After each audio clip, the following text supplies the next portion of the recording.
So, good morning everyone. Ayan. So, walang pasok ang mga bata ngayon kasi dahil sa bagyo. Um, whole day nag-uulan kahapon. Malakas yung ulan. And yung anak ko ay hindi siya pumasok kahapon kasi paggising niya ng umaga, saktong gigisingin ko na sana, nauna na siyang gumising ng ilang minutes at nasusuka siya. So, hindi na namin pinapasok. And then, sakto naman na half day ang school dahil nga sa yung pag-uulan, may mga baha-baha, ganyan. So, nagpa-uwi ang school ng 11 a.m. So, ayan, naglalagas yung aking buhok. So, ngayon, dahil mula kahapon hanggang kagabi, medyo mainit yung katawan niya at ayaw niyang kumain dahil lahat ng kinakain niya sinusuka niya na hindi namin alam kung anong dahilan. So, ngayon ay kaninang madaling araw, pinakain ko siya ng, sabi ko, kahit mamon man lang or kahit anong gusto niya, kain niya yung isang buo. Nag-suggest ako sa kanya kung gusto niya ng pancake and ang sabi niya, gusto niya daw ng scrambled egg with milk and rice. So, gagawan ko siya. Dahil meron pa kaming bahaw na rice, gagawin ko na lang, nagpainit ako ng tubig para ibuhos doon sa pagkain niya para uminit. And then mag-scramble tayo.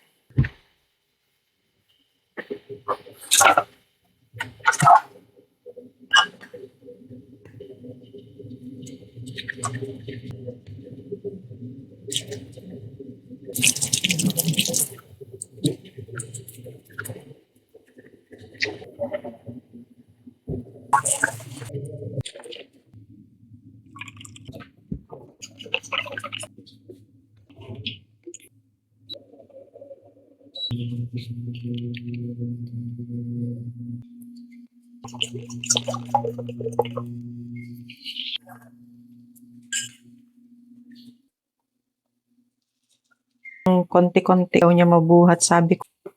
Kaya walang kalakas-lakas ang iyong katawan.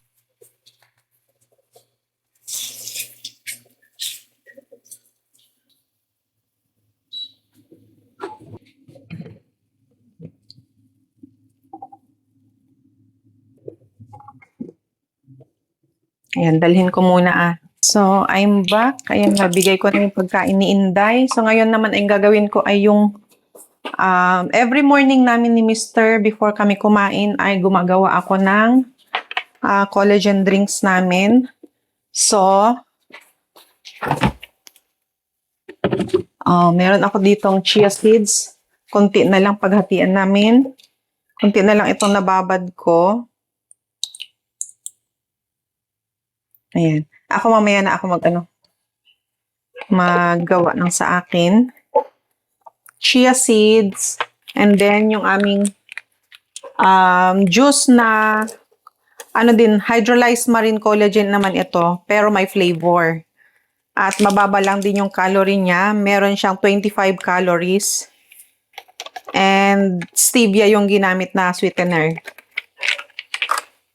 Tapos, regular water lang. Kasi maaga pa. So, hindi namin gusto yung yung cold water na iniinom early in the morning. So, mimix ko lang siyang ganyan. And then, lalagyan ko naman siya ng collagen talaga din. Pure form collagen. 1 scoop a day. Ayan, so hinahalo ko yan siya dyan. Tapos, pag na-mix na yan, papainom ko naman itong vitamin C and then yung ating probiotic.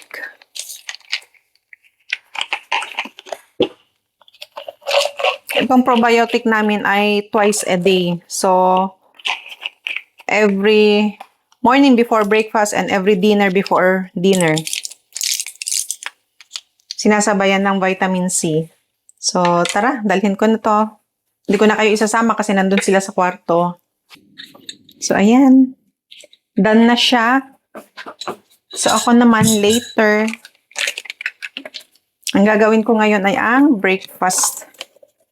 Breakfast ni Dodong. Pero meron na ako diyang tira na ampalaya kaninang, kahapon, leftover namin kahapon. Gustong-gusto niya yun yung ampalaya, ginisang ampalaya with egg. Mamaya na ako. May nilagay akong pagkain ng cockroach. Eto. Ayan, at nabawasan na nila, oh. Meron nang na-deads na cockroach dyan, oh. Ayan. See? So, effective yung ating cockroach repellent. Ako maggawa ng food ni Mr. kasi papainit ko lang naman. Meron na siyang rice, papainit ko lang yung black rice niya and then yung kanyang ulam. Ang gagawin ko ngayon ay yung dog food. Una pa yung mga dog namin kumain bago. So, ito yung ulam nila. Ayan si Inday, oh. Ayan. So, very good. Naubos niya yung kanyang rice. So, meron pa siyang natirang egg. Ano yan? Kakainin mo later? Okay. So, how's your feeling now? So, kumusta na? Anong pakiramdam mo? Okay ka na? May energy ka na? Ha? Konti? Kasi hindi daw niya mabuhat yung hotdog niya. Okay.